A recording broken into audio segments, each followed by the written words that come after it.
नमस्कार बच्चों, मैं लक्ष्मी गोस्वामी राजस्थान सरकार व वेदांता के CSR इनिशिएटिव कक्षा में आप सभी का स्वागत करती हूं, जिसके टेक्निकल पार्टनर है मिशन ज्ञान।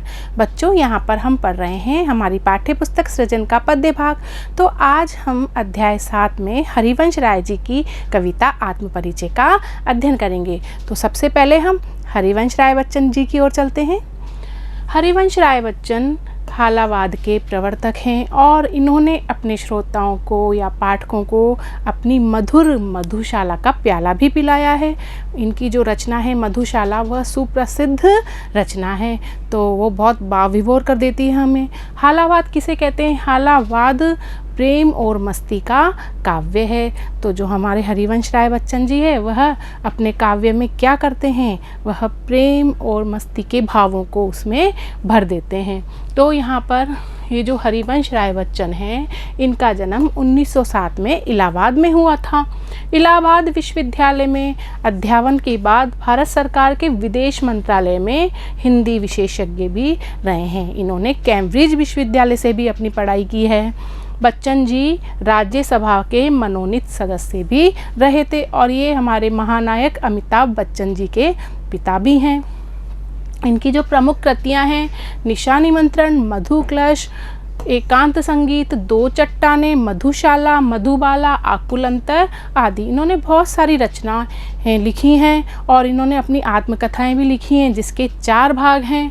इनकी कृति दो चट्टाने को 1968 में हिंदी कविता का साहित्य पुरस्कार प्राप्त हुआ है। सघनता और संवेदनशीलता इनकी कविता की प्रमुख विशेषताएं हैं। इनका निधन 18 जनवरी 2003 में हुआ था। बातें तो बहुत है, लेकिन कवि परिचय हमें संक्षिप्त ही लिखना होता है, क्योंकि ये 2 नंबर का आता है। तो मैंने आपको यहाँ पर हरिवंश राय बच्चन जी के बारे में बहुत कम बताया है, लेकिन आप इसे याद कर लीजिए। अब हम इनकी कविता आत्मपरिचय की ओर चलते हैं। हरिवंश राय बच्चन जी की ये सुप्रसिद्ध कविता है। इसमें कवि ने अपना ही खुद का परिचय दिया है कि वो जीवन को किस ढंग से जीते हैं, जीवन के प्रति उनका क्या दृष्टिकोण है। तो आइए हम उसको देखते हैं। मैं जग जीवन का भार लिए फिरता हूँ, फिर भी जीवन में प्यार लिए फिरता हूँ। कर दिया किसी ने झंकृत जिनको छूकर, मैं सांसों के 2 तार लिए फिरता हूँ। मैं स्नेह सुरा का पान किया करता हूँ, मैं कभी न जग का ध्यान किया करता हूँ। जग पूछ रहा उनको जो जग की गाते, मैं अपने मन का गान किया करता हूँ। तो यहाँ पर हम देख रहे हैं कि बहुत ही सहज और सरल भाषा में उन्होंने एक अपनी बात कही है, जो हमें समझ में आ रही है। और जो उन्होंने अपनी व्याकुलता यहाँ पर प्रस्तुत की है, वो हम सब की व्याकुलता है। तो जो पाठक या श्रोता हैं, वो अपने आप इस कविता से अपने आप को जोड़ लेते हैं। तो पहले हम कठिन शब्द के अर्थ देख लेते हैं। जग जीवन, सांसारिक जीवन, भार, उत्तरदायित्व, जिम्मेदारी। झंकृत, उत्पन्न कर दी या मधुर बना दिया। स्नेह सुरा, प्रेम की मस्ती। मन का गान, अपने मन को सुहाने वाली बातें। तो अब हम इसका अर्थ करेंगे। कवि यहाँ पर कहते हैं कि मैं जग जीवन का भार लिए फिरता हूँ। कवि यहाँ पर कह रहे हैं, जग जीवन का भार का यहाँ पर है कि मेरे ऊपर सांसारिक उत्तरदायित्व हैं और बहुत सारे कर्तव्य हैं, जिनका मैं वहन करता हूँ और उनका पालन करता हूँ। तो इसी कारण उनका जो जीवन है वो उनके लिए भार के समान बन गया है। कैसा बन गया है? एक भार बन गया है। सांसारिक उत्तरदायित्वों को निभाते निभाते कवि का जीवन एक भार बन गया है। तो कह रहे हैं कवि, मैं जग जीवन का भार लिए फिरता हूँ, मैं सांसारिक उत्तरदायित्व निभाता हूँ और इस कारण मेरा जीवन भार बन गया है। फिर भी जीवन में प्यार लिए फिरता हूँ। तो कवि यहाँ पर कह रहे हैं कि फिर भी मैं जीवन में सबके प्रति प्रेम का भाव रखता हूँ। मैं जीवन में किसी के प्रति घृणा, द्वेष, दुश्मनी आदि नहीं रखता। कर दिया किसी ने झंकृत जिनको छूकर, मैं सांसों के 2 तार लिए फिरता हूँ। तो यहाँ पर कवि कह रहे हैं कि किसी अज्ञात प्रिय ने उनके जीवन रूपी सितार को छूकर झंकृत कर दिया था। जिस प्रकार सितार को छूने से मधुर राग उत्पन्न होता है ना, तो उसी प्रकार उनके जीवन रूपी सितार को भी किसी ने छूकर झंकृत कर दिया था और मधुर गान उत्पन्न कर दिया था, उनके जीवन को मधुर बना दिया था। तो वे उन्हीं यादों के सहारे उस जीवन के दो तार लिए फिरता हूँ। यहाँ पर सांसों के दो तार क्या है? जीवन के लिए कहा गया है। तो यहाँ पर सांसों के दो तार किसके लिए कहा गया है? जीवन के लिए। तो वो जो मधुर याद है ना, जिन्होंने उनके जीवन को छुआ था, उसके लिए ही अपने जीवन को व्यतीत कर रहे हैं। मैं स्नेह सुरा का पान किया करता हूँ। कवि यहाँ पर कहता है कि मैं स्नेह रूपी सुरा, स्नेह रूपी मदिरा का पान करता हूँ। जिस प्रकार मदिरा का पान करके व्यक्ति मतवाला हो जाता है, मस्त हो जाता है, उसी प्रकार वह भी प्रेम से मस्त रहा करते हैं।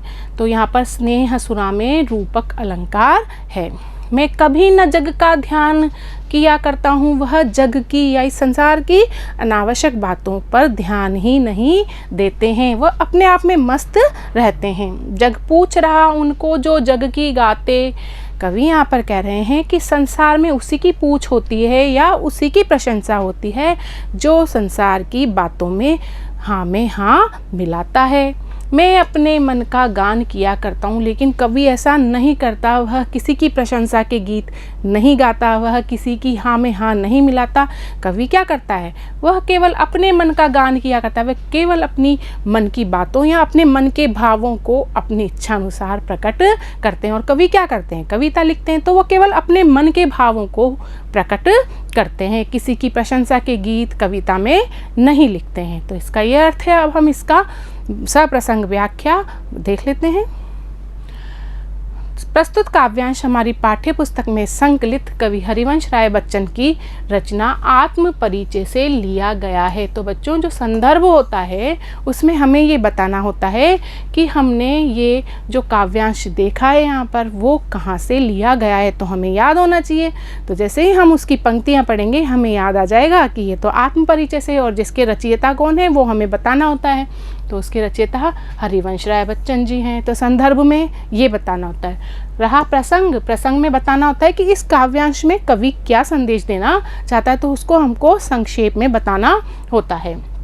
कवि बता रहा है कि वह जीवन के उत्तरदायित्वों को निभाते हुए सभी के प्रति प्यार और कृतज्ञता व्यक्त करता है।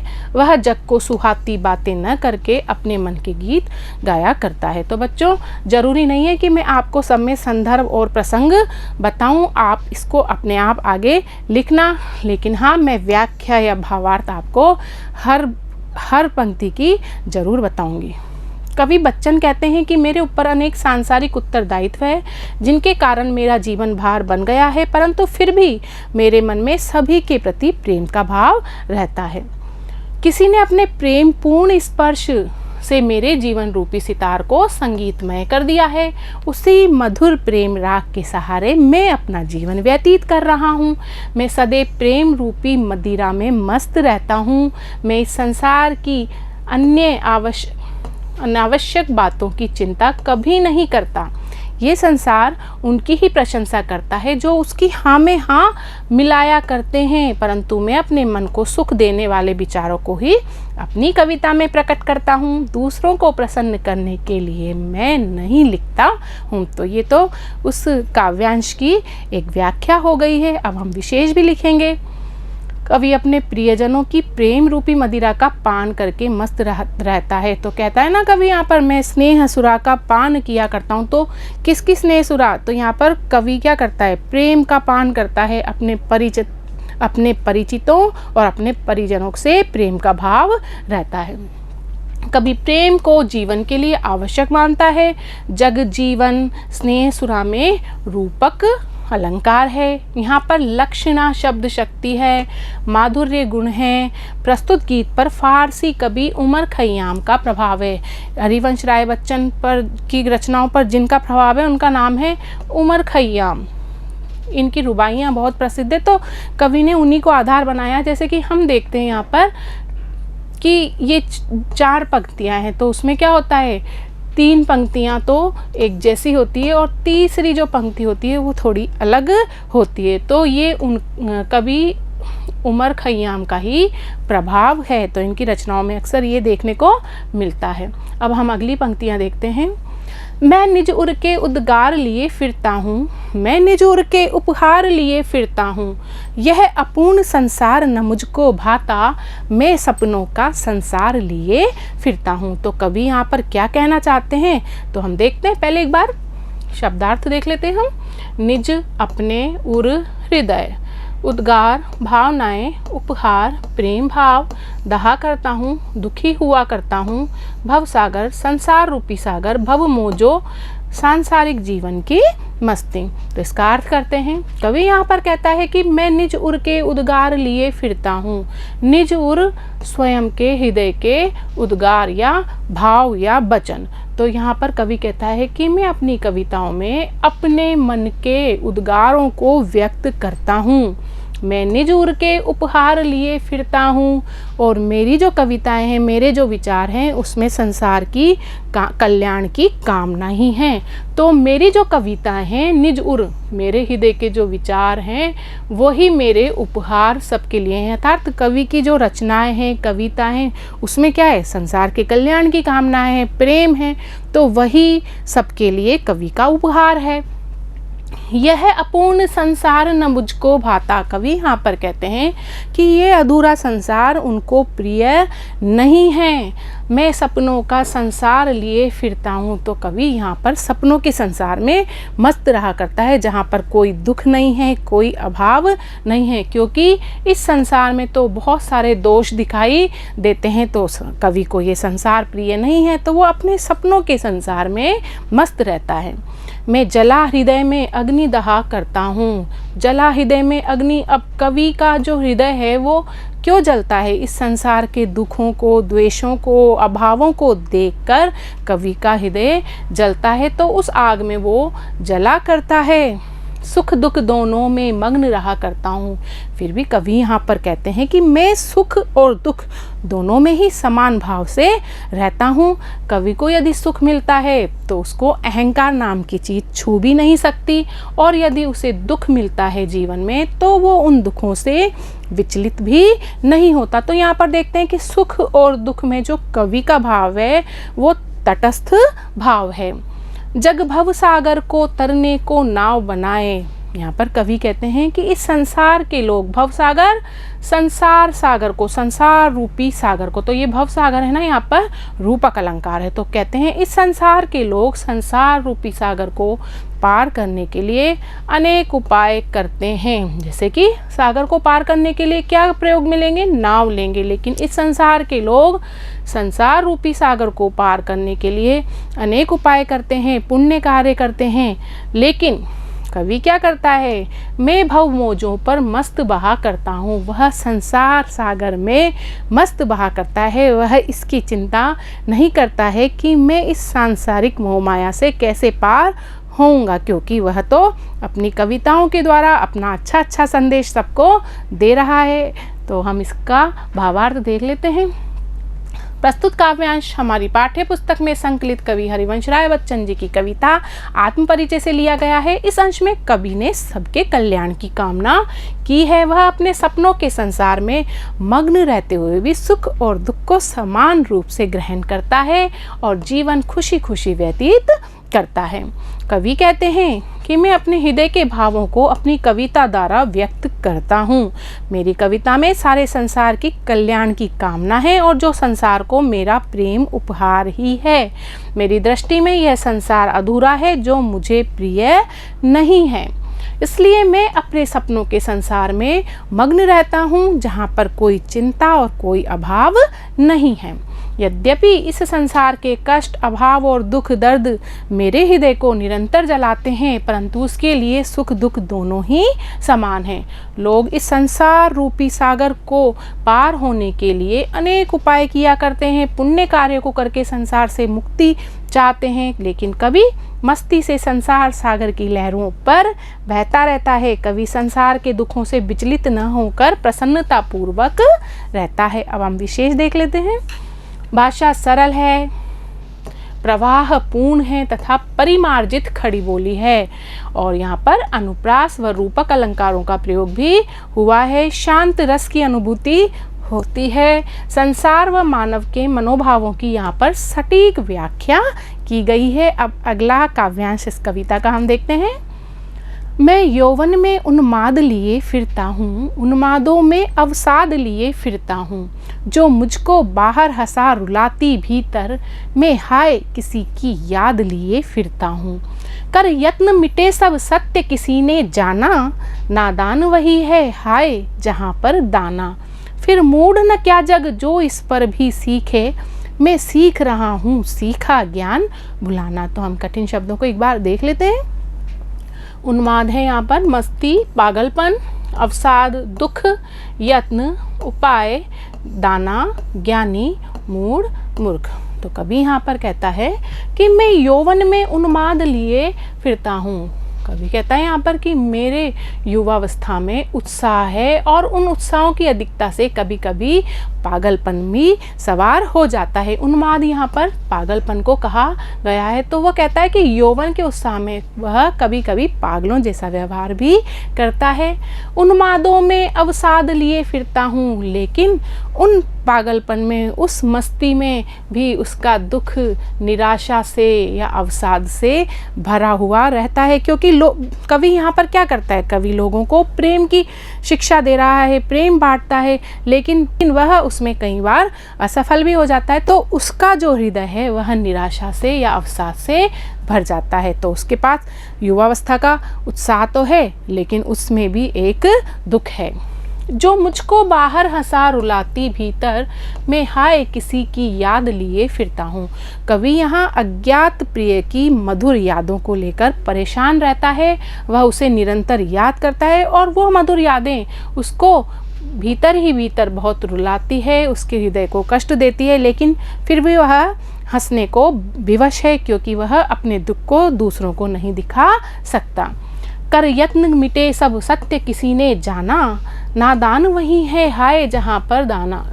तो यहाँ पर कवि कहते हैं कि सत्य को जानने के लिए यहाँ के लोगों ने बहुत यत्न किए, बहुत प्रयत्न किए, लेकिन वह प्रयत्न करते करते इस संसार से चले गए। मिटे सब इस संसार से चले गए, लेकिन वो सत्य को नहीं जान पाए। नादान वही है हाय जहाँ पर दाना। यहाँ पर दाना बुद्धिमान को कहा गया है कि जो बुद्धिमान लोग हैं वो सोचते हैं कि सांसारिक ज्ञान प्राप्त करके उनको सच्चा ज्ञान प्राप्त हो गया है, वही यहाँ पर नादान है, वही यहाँ पर मूर्ख हैं। यहाँ पर एक बार इस लाइन को समझ लीजिए, नादान वही है हाय जहाँ पर दाना। कि कई लोग समझते हैं कि वह ज्ञानी हैं, उन्हें सांसारिक ज्ञान प्राप्त हो गया है, लेकिन वह बुद्धिमान नहीं है, वो क्या है, नादान है, वो मूर्ख ही हैं। फिर मूढ़ न क्या जग जो इस पर भी सीखे। तो ये जग है, इसको मूर्ख ही कहा जाएगा जो यह जानकर कि उनको ज्ञान प्राप्त नहीं हुआ है, उस पर भी वो कुछ नहीं भी सीखते हैं। तो कवि इस स्थिति से परेशान है। मैं सीख रहा हूँ सीखा ज्ञान भुलाना। तो कवि कहते हैं ऐसा देखकर मुझे ऐसा लगता है कि जो मुझे ज्ञान प्राप्त हुआ है अब तक, उसको मैं भूल जाऊँ। तो कवि यहाँ पर क्या सीख रहा है, कवि यहाँ पर सीख रहे हैं कि उन्होंने जो ज्ञान सीखा है वो उसको भूल जाएं। हम इसका भावार्थ कर लेते हैं। कवि इस अंश में अपने परस्पर विरोधी मनोभावनाओं को व्यक्त कर रहा है। उनकी जो मनोभावनाएं वो परस्पर विरोधी है। यौवन है लेकिन उन्माद है, उन्माद में भी अवसाद है। वो बाहर तो हंसते हैं लेकिन अंदर से रोते हैं। तो यहाँ पर क्या है, विरोधाभास अलंकार है, विरोधी भावनाएं यहाँ पर कवि के अंतर्गत में। तो यहाँ पर हम देखते हैं कि कवि कहता है कि वह युवावस्था की मस्ती या उत्साह से भरा हुआ है। उत्साह की अधिकता उसे कभी कभी पागल सा बना देती है। वह सभी को प्रेम की शिक्षा देना चाहता है, किंतु सफलता प्राप्त न होने पर उसका हृदय निराशा या वेदना से भर जाता है। कवि कहता है कि उसके हृदय में किसी अज्ञात प्रिय की याद है, लेकिन उसका मन उस अज्ञात की यादों के लिए अंदर से रोता है, लेकिन वह संसार के सामने हंसते रहने पर विवश है। हम इसका विशेष देखते हैं। कवि ने अपने मन के अंतर्द्वंद को व्यक्त किया है। यहाँ पर छायावाद और रहस्यवाद की यहाँ पर झलक है। भाषा सरल, परिमार्जित व भावानुकूल है। दाना शब्द नादान शब्द का विपरीत है। विरोधाभास अलंकार का यहाँ पर प्रयोग हुआ है। अगला काव्यांश देखते हैं। मैं और जग और कहाँ का नाता, मैं बना बना कितने जग रोज मिटाता। जग जिस पृथ्वी पर जोड़ा करता वैभव, मैं प्रतिपग से उस पृथ्वी को ठुकराता। मैं निज रोदन में राग लिए फिरता हूँ, शीतल वाणी में आग लिए फिरता हूँ। हो जिस पर भूपों के प्रासाद निछावर, मैं वह खंडहर का भाग लिए फिरता हूँ। तो यहाँ पर हम इसका अर्थ करेंगे। पहले शब्दार्थ देख लेते हैं हम। और अलग, नाता संबंध, जोड़ा करता है इकट्ठा करता है, रोदन रोना, भूप राजा, प्रासाद राजभवन। तो यहाँ पर कवि क्या कह रहे हैं, आइए देखते हैं। मैं और जग और कहाँ का नाता। कवि यहाँ पर कहता है कि मैं और हूँ, मैं अलग हूँ, और जग और यह संसार अलग है। अर्थात कवि कह रहा है कि मैं अलग हूँ और संसार अलग है। कहाँ का नाता, हम दोनों में कोई संबंध नहीं है। मेरा लक्ष्य अलग है और इस संसार का लक्ष्य अलग है। तो यहाँ पर जो और शब्द आया है बच्चों, यहाँ पर और तो इन दोनों को अलग कर रहा है, लेकिन ये और है अलग, तो ये यमक अलंकार है। मैं बना बना कितने जग रोज मिटाता। यहाँ पर बना बना में पुनरुक्ति प्रकाश अलंकार है। तो यहाँ पर कवि कह रहा है कि मैं अलग हूँ और ये संसार अलग है। हम में कैसा संबंध है। मैं बना बना कितने जग रोज मिटाता। मैं तो अपनी कल्पनाओं में जाने कितने ही लोगों का निर्माण करता हूँ, लोगों अर्थात संसार का निर्माण करता हूँ और उनको मिटा भी देता हूँ। जग जिस पृथ्वी पर जोड़ा करता वैभव, मैं प्रतिपग से उस पृथ्वी को ठुकराता। कवि यहाँ पर कहते हैं कि यह संसार इस पृथ्वी पर धन संपत्ति को इकट्ठा करने में लगा रहता है। संसार के लोग, मैं प्रतिपग से उस पृथ्वी को ठुकराता, लेकिन कवि को ऐसा करना प्रिय नहीं है, तो वह इस वैभव को ठुकराता रहता है। उसे धन संपदा से कोई प्रेम नहीं है। मैं निज रोदन में राग लिए फिरता हूँ। कवि यहाँ पर कहते हैं कि मेरा खुद का जो रुदन है, मैं खुद जो अंदर ही अंदर रोता हूँ, उसको मैं गीतों में व्यक्त करता हूँ, तो वह क्या बन जाते हैं, गीत बन जाते हैं। शीतल वाणी में आग लिए फिरता हूँ। मेरे जो गीत हैं वो शीतल और मधुर दिखते हैं, लेकिन अंदर ही अंदर उसमें क्या भाव है, उसमें विरह व्यथा की आग छुपी हुई है। हो जिस पर भूपों के प्रासाद निछावर, मैं वह खंडहर का भाग लिए फिरता हूँ। कभी कहता है हो सकता है कि उनका जीवन खंडहर के जैसा है, लेकिन उनको तो वही जीवन प्रिय है, क्योंकि वो मस्त रहते हैं, सुख दुख में भी तटस्थ रहते हैं। तो अपने इस खंडहर जैसे जीवन पर वो क्या कर सकते हैं, भूपों के प्रासाद, राजाओं के राजभवनों को भी न्योछावर कर सकते हैं। तो आइए हम इसकी व्याख्या देखते हैं। कवि अपना तथा संसार का लक्ष्य अलग अलग बता रहा है। कवि कहता है कि उसका और संसार का लक्ष्य अलग अलग है। कवि सत्य की खोज के लिए आध्यात्मिक ज्ञान को पाने में लगा रहता है और संसार भौतिक सुख सुविधाओं के संग्रह में लीन है। तो कवि को तो भौतिक सुख सुविधाएं यहाँ पर प्रिय ही नहीं है, वो तो अपने पैरों से उनको ठुकरा कर चलता है। कवि होने के कारण वह अपनी कल्पनाओं में अनेक लोगों का निर्माण करता है और मिटा देता है। संसार के लोग दिन रात जिस धरती पर धन संपत्ति जोड़ने में लगे रहते हैं, उस भौतिक सुखों से पूर्ण धरती से उनको कोई लगाव नहीं है। वह इस वैभव के भूखे सांसारिक जीवन को ठुकराकर सत्य और प्रेम के पथ पर चलते रहना चाहते हैं। कवि किसी अज्ञात प्रिय की याद में अपने हृदय में छिपाए जी रहा है। उस प्रियतम के वियोग में व्याकुल कवि का हृदय जब रोता है, तो वह रुदन कवि के गीतों के रूप में सबके सामने प्रकट हो जाता है। कवि के ये गीत सुनने में शीतल और मधुर होते हैं। मैं शीतल वाणी में आग लिए फिरता हूँ, किंतु उनके भीतर विरह व्यथा की आग दहकती रहती है।